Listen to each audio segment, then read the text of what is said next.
Voilà, c'est notre 5e série d'enseignements sur le thème que votre oui soit oui. Nous les tirons de Matthieu 5, 37, Jacques 5, 12. Le Seigneur Jésus dit que votre parole soit oui, oui, votre parole soit oui, oui, non, non. Et Jacques 5, 12 dit que votre oui soit oui, que votre non soit non. Vous allez m'excuser, par moment je mélange, Matthieu 5, 37, Jacques 5, 12, donc ce n'est pas grave, mais c'est la parole de Dieu. Donc je réponds, Matthieu 5, 37, Jésus dit que votre parole soit oui, oui, non, non. Et Jacques 5, 12, l'apôtre Jacques dit que votre oui soit oui, que votre non soit non. Nous avons déjà tiré un certain nombre de principes et à ces numéros, nous tirons le 8e et le 9e principe. Et voici le 8e principe. Nous disons, tout oui à une chose doit être soutenu par un non à plusieurs autres choses. Je reprends, tout oui à une chose doit être soutenu par un non à plusieurs autres choses. Je vais m'expliquer.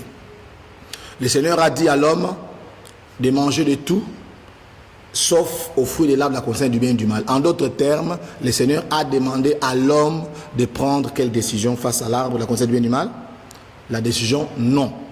C'est ce que Dieu attendait de l'homme, que l'homme dise non à l'arbre de la connaissance du bien et du mal. Mais voilà que le serpent entre en scène, en jeu, et il vient solliciter à l'homme de dire oui, là où Dieu attendait que l'homme dise non. Et malheureusement, influencé par son épouse, Adam va dire oui à l'arbre de la connaissance du bien et du mal. Alors que Dieu attendait qu'il dise non à l'arbre de la connaissance du bien et du mal. Donc, il devait dire oui à Dieu et non au serpent. Et le fait de dire oui à Dieu devait être soutenu par un non à plusieurs autres choses. Parce que le meilleur oui de votre vie est celui qui est soutenu par un non à plusieurs autres choses. Lorsqu'un homme dit oui à une femme, ça veut dire en d'autres termes, il vient de dire non à toutes les autres femmes qui existent sur la terre. Lorsqu'une femme vient de dire oui, par exemple, à un homme, cette femme vient de dire non à plusieurs autres hommes.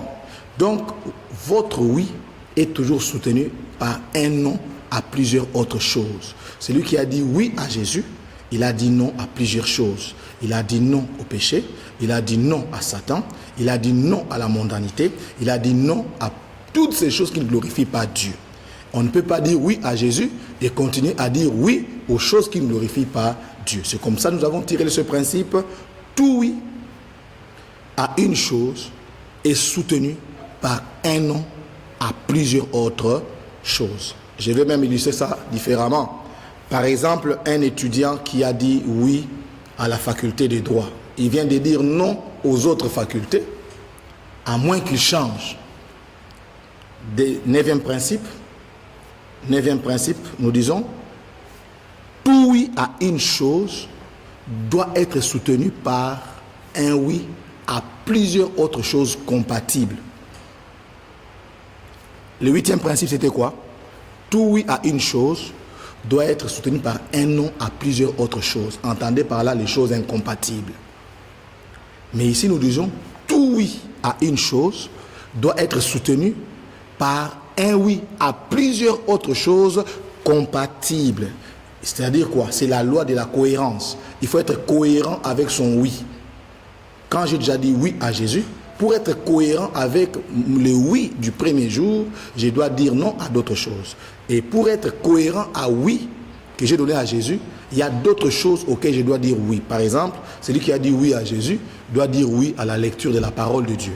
Celui qui a dit oui à Jésus doit dire oui à venir à l'église. Celui qui a dit oui à Jésus doit dire oui aux offrandes. Donc, quand je viens à l'église, c'est ma manière de soutenir les oui que j'avais dit à Jésus. Quand je soutiens l'œuvre de Dieu, c'est ma manière de soutenir les oui que j'avais donné à Jésus. J'espère que cet enseignement vous a béni et le rendez-vous est pris pour les prochains numéros. Merci.